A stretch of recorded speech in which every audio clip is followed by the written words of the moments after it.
Hey folks, it's Ardwulf. Welcome. We have an unboxing today of a brand new product from Lock and Load Publishing. And I'd like to give a big shout out to Lock and Load for sending me this.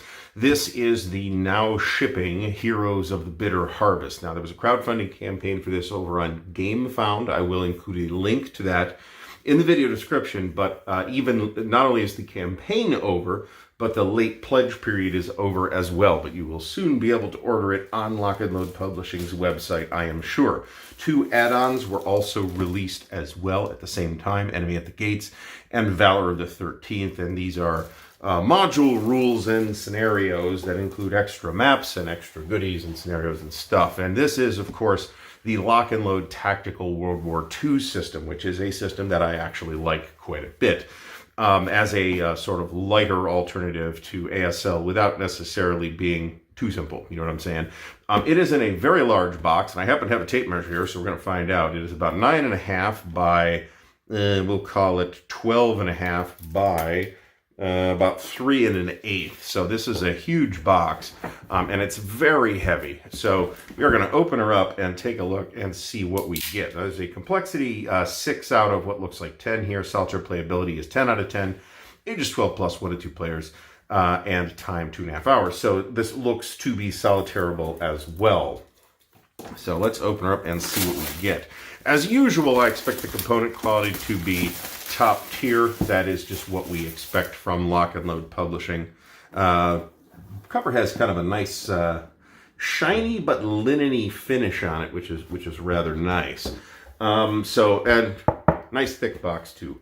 All right, so we get the Heroes of the Bitter Harvest Companion Book 1.0. We get the Lock and Load Tactical Core Rules Handbook Edition Rule Set 5.1. So we're going to look at this stuff, and man, there's even more stuff in here than I thought. So let's put the box aside for a moment and take a look at the books.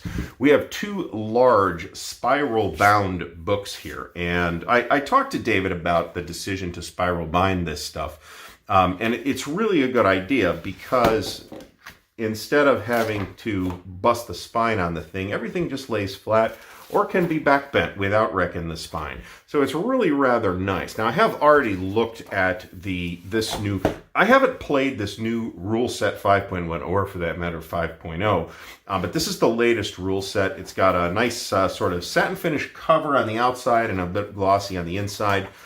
Full color, obviously. Paper quality feels pretty good. Print size is nice and big as well. The counters are oversized, as we will see. This is a reasonably detailed World War II tactical system. So somebody that's, as you could tell from the almost 200-page book, I mean, you don't necessarily need to know everything in the book to play any given scenario, obviously, which it shares in common with some other World War II tactical level systems. But it's a lot less burdensome to play than some other ones as well.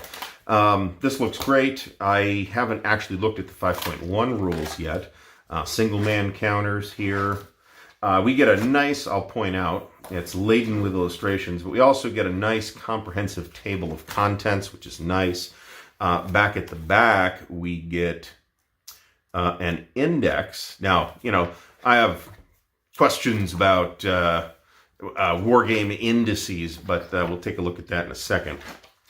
Just because not everything in here is rules. There's a lot of like resources type stuff in the back. Series resources, talks about the store, the online library, all this other stuff. So there's a bunch of, in addition to digital versions of Lock and Load Tactical, which you may or may not know about, but those are available on Steam, and there's a mention of that as well. And apparently they're available for Mac, so even people with fake computers can play them. The ammo crate is actually pretty nice. And unlike some other deep dish counter trays, the Lock and Load Publishing ones are actually really nice, and the lid's actually locked down.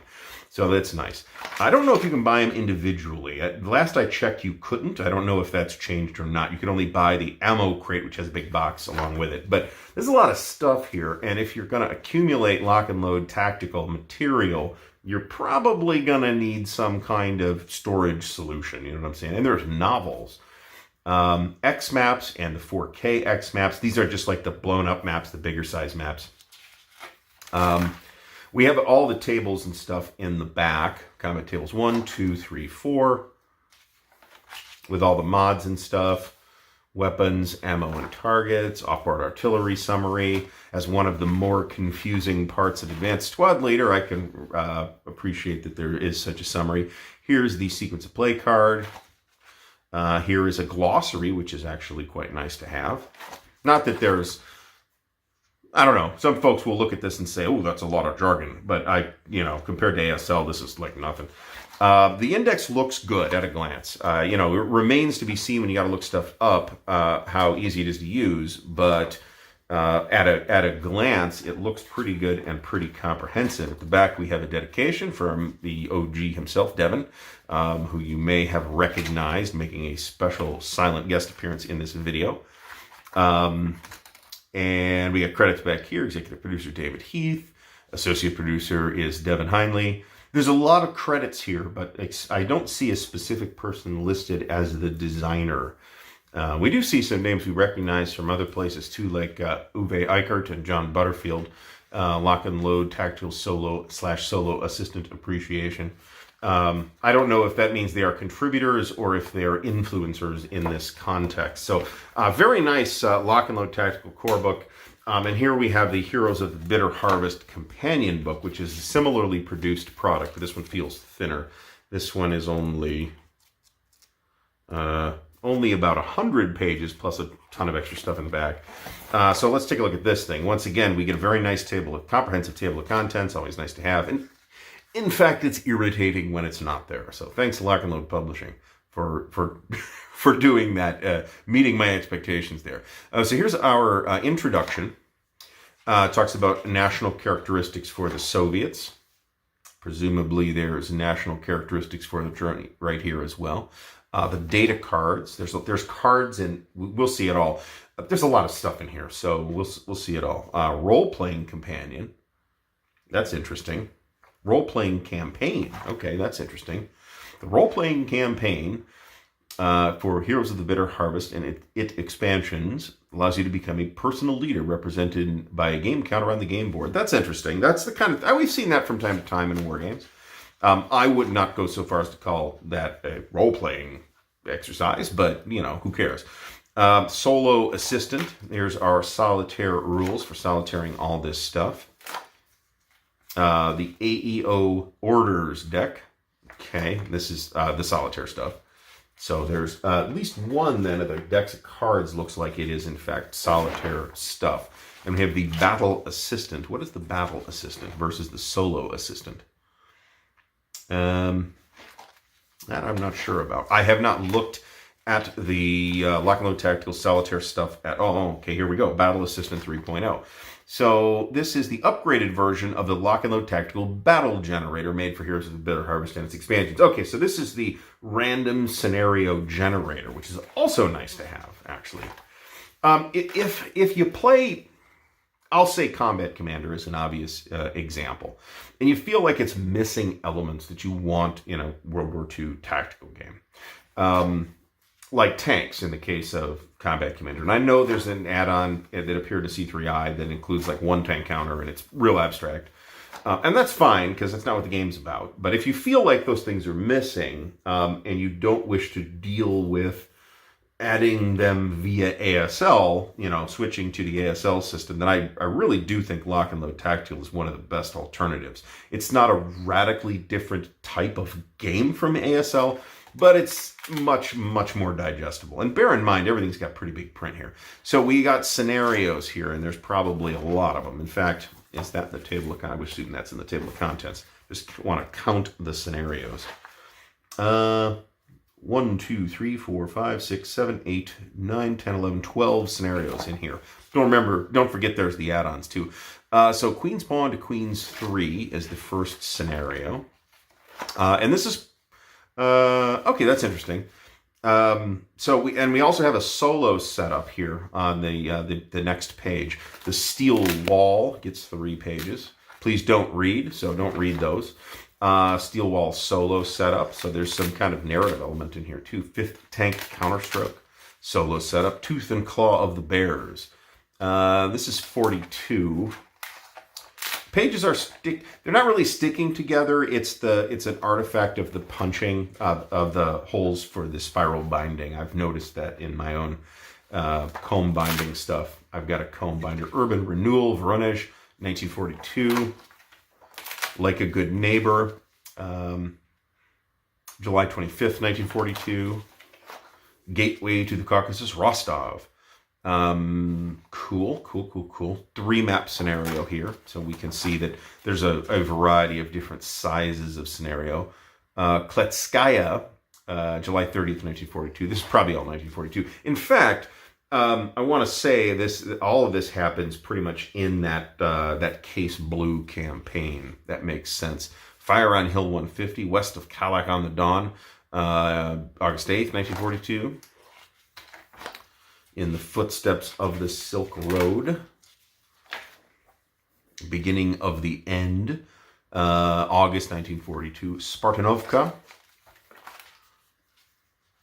Kulakuta, USSR, September 3rd, 42. 2 maps on that one. Okay, so here we have our special thanks to all the folks who assisted in one capacity or another over here. We have charts and tables. There's an ad for their Space Infantry game, which is supposed to be pretty good. I just haven't looked at it. Solo Assistant, flowcharts, which is nice. In fact, a lot of this stuff does appear to relate to the Solo Assistant. Paper quality is exactly the same as it is in the main rulebook. So it's fairly nice, should be reasonably durable. It's reasonably glossy. Glossier paper will tend to wear a little better, but might wrinkle more, in my experience. Here's the role-playing game campaign tables. Role-playing campaign tables. This is interesting. So you get experience points. That is definitely what I would consider an RPG element. And at the end here, we have some skill reference cards, and I feel like these may tie into the RPG. We'll call it the role-playing campaign, which is what the book calls it after all. Here's the terrain effects charts. You can see not a huge amount of terrain here.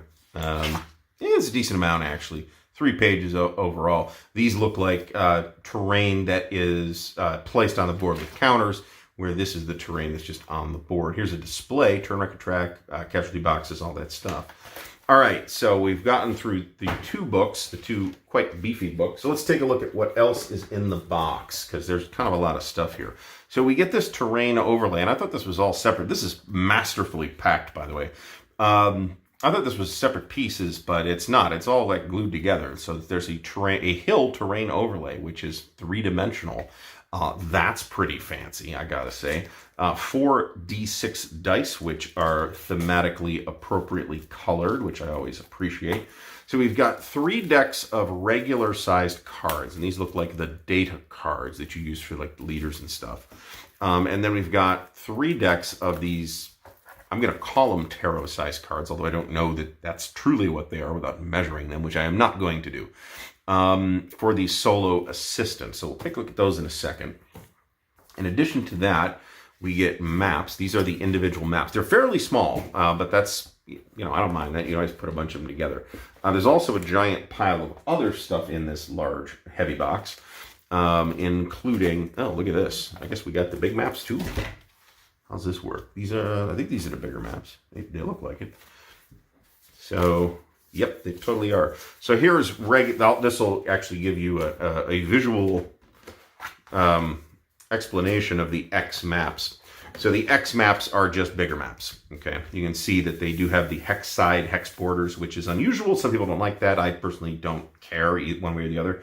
Not having any trouble, even with my increasingly awful eyesight, really picking out the hexes. Not sure if they'll be clearer on camera than they are to my eyes, which is a thing that happens sometimes. So we get map 77, which is woods. 78, which is a little urban center. 79, which looks like some wheat fields. 80, which is some bigger wheat fields and a couple of buildings. 81, which is more urban area. 82, which looks some open space and some more wheat fields. A lot of wheat fields down here in this area, so that's not particularly weird. So does this, this totally does. So this overlay actually sits on top of that hill, so you can play with the overlay or not. That's a pretty cool little add-on, I gotta say. I gotta wonder if that was a stretch goal or something. That's not the kind of thing I would even think to put in. But the folks at Lock and Load Publishing have come up with it. So, so we got, what, 8 maps, 6 maps? There are 7 maps, and 7 X maps, presumably. We've got a large pile of player aid cards. A lot of that stuff that was in the backs of the books is also on player aid cards, which is good because you don't want to have to use the book for that. So here's our turn record track and sequence of play track, one-sided terrain effects chart, one-sided skill reference. These are two-sided. Here's another terrain effects chart. This is just that's a different one. This is the third page of the DEC. Here's combat tables 1, combat tables 2, 3, and 4. Weapons, ammo, and targets. The melee tables. So, and an off-board artillery summary. Same thing. Reference tables. All this stuff is stuff that we saw in the book. You also get reference cards for the solo assistant procedures. So there's a big pile of them as well. And these are on they're a little slick and shiny. These are on, I would call it a medium weight stock, but because of the quite glossy finish for player aid cards, they feel possibly a little more luxurious than they might otherwise. Although, as you can see, they do tend to slide around just a bit. Okay, and let's take a look at the cards first. We'll open up 1 pack of the solo assistant cards and 1 pack of the data cards, and we'll try to, as usual, open these things without damaging either the cards or myself. Both have been known to occur in the past. The knife is not incredibly sharp at this moment. I haven't sharpened it in a while. And it's one of these serrated things that's hard to sharpen anyway. So, all right, so these are the individual bot orders, and it does kind of look like there are, I'm not sure if the blue represents the German and the red represents the Russian. That's possible. We also have die rolls at the top, which presumably will function in this process as well.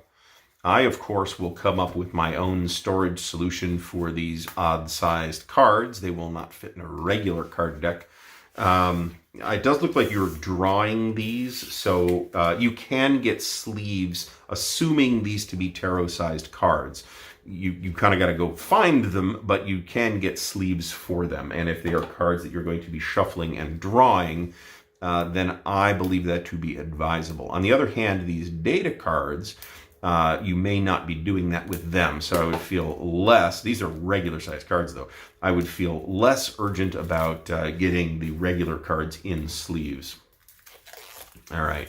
And it looks like this is as simple as for every specific unit here, you've got a data card that gives you their information, and maybe you use these as little off-map display boxes as well. So we've got infantry, we've got crew, Soviet infantry, Soviet crew, German line troops, German pioneers, dismounted, okay, motorcycle troops, Steiger, cross, snipers, support weapons, anti-tank guns, Tachanka, wow, okay, that's cool. Here's some more anti-tank guns. Here's German machine gun. So support weapons get these cards as well. And there are 3 decks of these. And these feel like they're about 30 card decks. So it says on the back of the box, I was right, it's about 30 cards per deck. There's a total of 94 of those plus 100 tarot-sized cards. So you get about the same number of each type of cards. So pretty deluxe presentation here. Lastly, we have the counters. Well, not lastly, because we've got 2 expansions to go through here too. Geez, a lot of stuff. All right, so these come in a big bag, and usually that's because they're going to pop out of the sheet in transit if you don't ship them in a bag. Yep, indeed, we have observed that phenomenon. Here are some loose Soviet squads that managed to pop out. So you may notice that these are the very fancy pre-rounded counters. I would estimate that they are roughly somewhere between 5/8 and 9/16 inch. So they're bigger counters. The print on them is fairly large, but there are some symbols on some of the counters that may be a little harder to read. Yep, they're all coming loose already. All right, so this is on a very thick brown core stock. These feel really nice. There are some larger counters as well for things like hold down, and there'll be some more here too. We'll try and knock as few of them out as possible, but well, there's only, yep, see, there's more. So you're not going to have any problems punching these, is where we're going with that. We'll look at a 3D printed storage solution for these counters as well, obviously. So we've got fired markers, star shells, roadblocks and foxholes, all that kind of stuff. I probably would help if I hadn't pulled them out of the bag upside down. We also have vehicles, which are on a larger counter. These look like they're about 1 inch. Maybe 7/8, but they look to be about 1 inch to me. I'm glad these are pre-rounded because I would have problems. I'm pretty sure this stuff is so thick I wouldn't be able to get it into my clipper. It's definitely on the edge of that. More tanks. We have individual counters for the turrets on the tanks as well. That'll be a familiar concept to folks playing tactical level World War II games. More loose counters. As you can see, they're just, I'm going to try and experiment here. Well, apparently they're not that loose. We've got some leaders up here, some Soviet leaders. We've got some medium-sized counters as well that might be 5/8, but they look a little bigger than that. And I kind of feel like I have a decent feel for how big counters are at this point. These could be in metric too. There's red troops here, which I'm going to guess and say they are Soviet guards. It doesn't appear to be the case. And we have a total here of 6 of these counter sheets, which are more or less regular sized counter sheets, but they're quite thick. And they are pre-rounded counters for those who who like rounded counters, but do not wish to deal with the trauma of clipping them yourselves. So as mentioned, there are 2 add-ons to Heroes of the Bitter Harvest, and we're going to take a look at those as well. Let's see what we get with these things.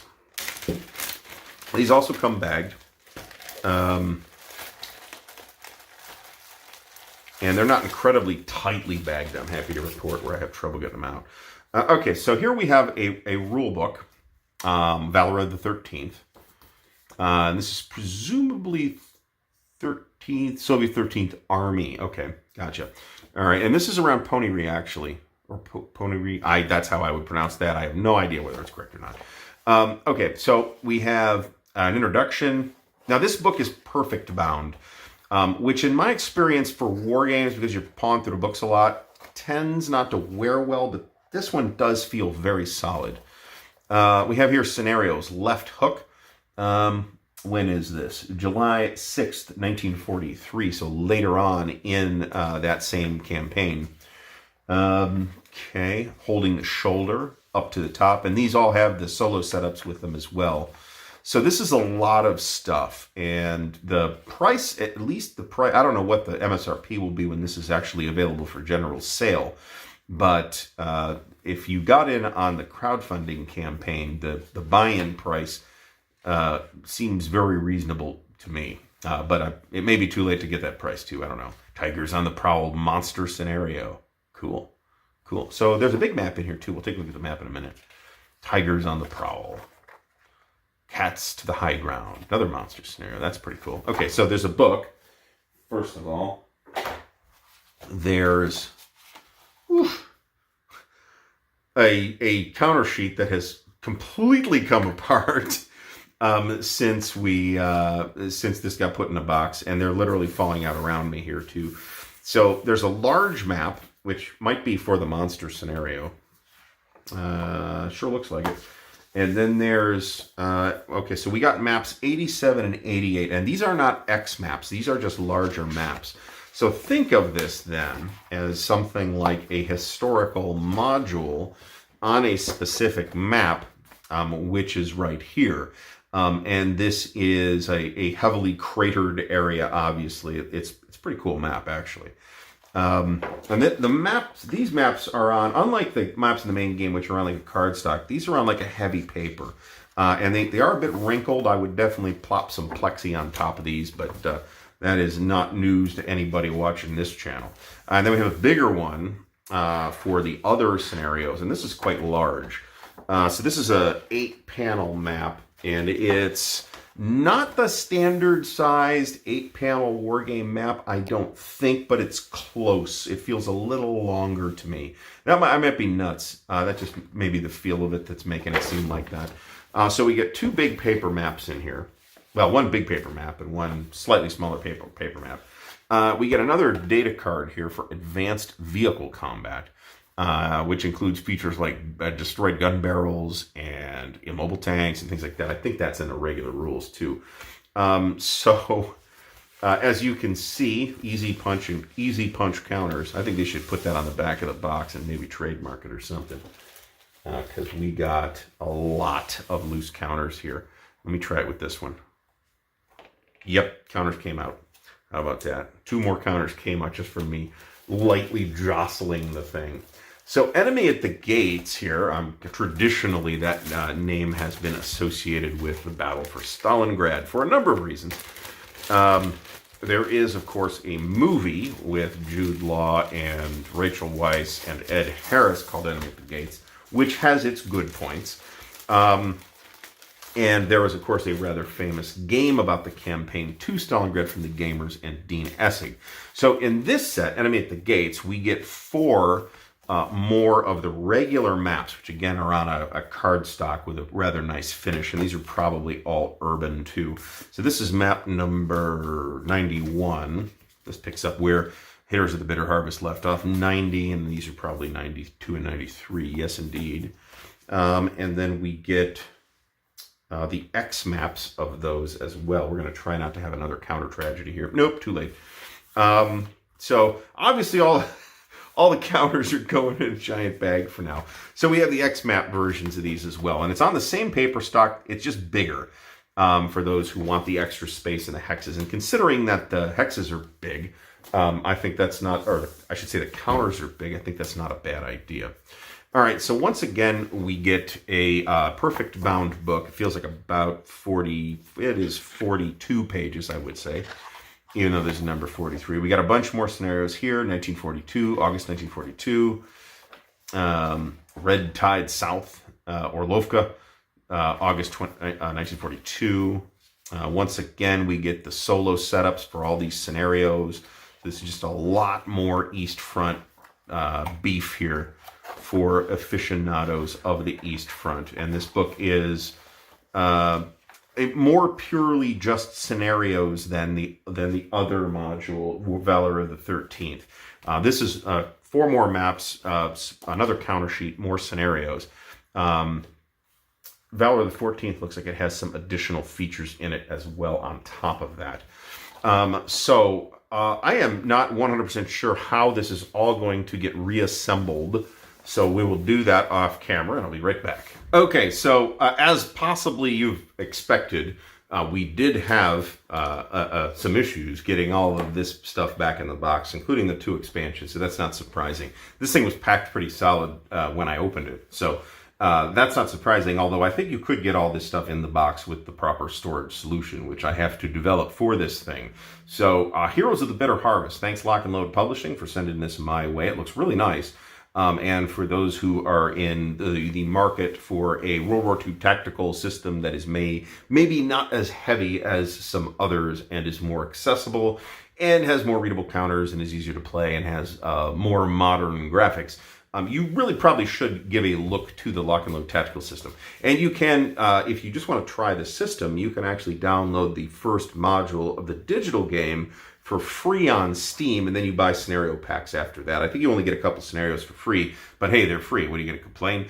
So Lock and Load Tactical Heroes of the Bitter Harvest just arrived fresh off the Game Found boat, and it looks really nice. Hopefully you've found this informative. If so, please do give it a thumbs up. Please do subscribe to the channel for more wargaming content. I'd like to give a special shout out to the patrons of Ardwulf's Lair who make all of this stuff possible. Thank you for watching, and until next time, happy wargaming.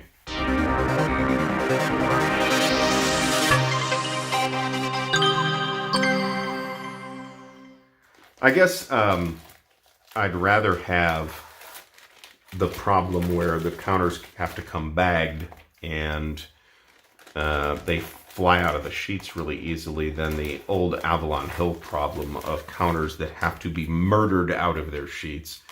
So there's that. That is a modern first world problem, as we say. What a disaster this is, man. Trying to get them back in the bag. And failing.